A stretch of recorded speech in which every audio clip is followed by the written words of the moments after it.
يا أيها المزمل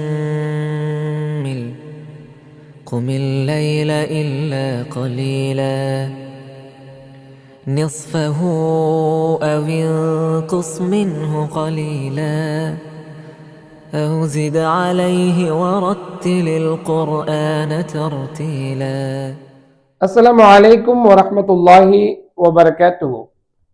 الحمد لله رب العالمين والصلاة والسلام على رسوله الأمين وعلى آله وصحبه أجمعين. திருக்குர்ஆனை அழகுற அதன் ஓசை நயத்தோடு ஓத வேண்டும் என்று ஆசைப்படுகிற நல்ல உள்ளங்களே, திருக்குர்ஆனுடைய அரபு எழுத்துக்களின் பிறப்பிடங்களை நாம் பார்த்து வந்தோம். இப்பொழுது அரபு எழுத்துக்களுடைய தன்மைகளை கடந்த காணொளியில் நாம் கண்டோம். தன்மைகளிலும் கூட ரெண்டு பிரிவுகள் உள்ளன.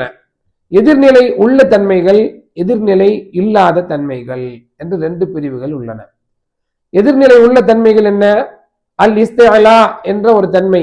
சப்தங்கள் எல்லாம் மேல் நோக்கி செல்ல வேண்டும் 7 எழுத்துக்களுக்கு என்றால் மீதி 21 எழுத்துக்களுக்கு சப்தம் கீழ் நோக்கி வரும். இஸ்திஃபால். அப்ப அதற்கு ஒன்றுக்கு ஒன்று எதிர்நிலை உள்ள தன்மை. மஹ்மூசா, மஹ்மூசா என்றால் அதற்கு எதிரிலே உள்ளது மஜ்ஹூரா என்ற தன்மை. அதே போல ரகாவத் என்றால் ஷித்தத்துன், அதற்கு நடுவிலே உள்ளது பைனியத்துன்.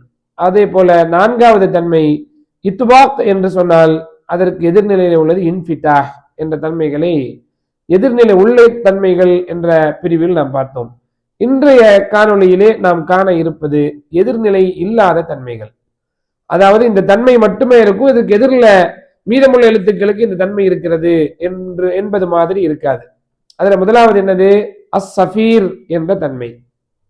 சஃபீர் என்ற தன்மை எதை குறிக்கும் என்றால், இந்த வகை எழுத்துக்களை நீங்கள் உச்சரிக்கிற பொழுது சீட்டி ஒலி உடைய சத்தம் வரும், விசில் சவுண்டு வரும் என்று சொல்றாங்க.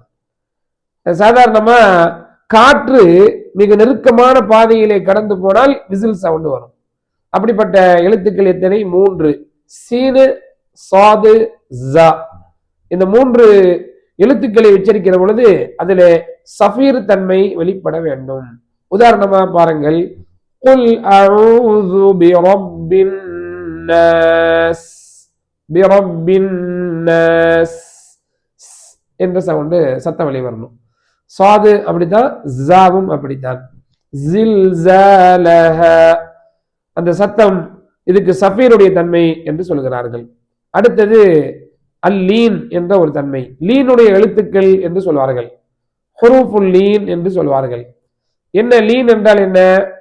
வாவ் மற்றும் யா அது சுக்குன் பெற்று அதற்கு முன்னுள்ள எழுத்து ஃபதஹ் பெற்று வரும் என்றால் அந்த இடத்திலே லீனுடைய சப்தம் வரும்.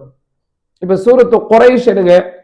லீலாஃபி குரைஷ், குரைஷ். இங்க யாவுக்கு சுக்குன் இருக்கிறது, யாவுக்கு முன்னால் உள்ள ராவுக்கு ஃபதஹ் இருக்கிறது. இங்கு லீனுடைய தன்மை இருக்கிறது. இது லீனுடைய எழுத்து என்று நாம் சொல்வோம், குரைஷ். அப்ப என்ன செய்யணுவாங்க? அந்த சத்தம் வெளியாகிற அளவுக்கு நேரம் தர வேண்டும்.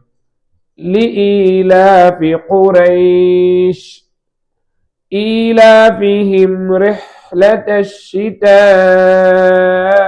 வஸ்ஸைஃப். இந்த இடத்திலும் லீனுடைய எழுத்து இருக்கிறது.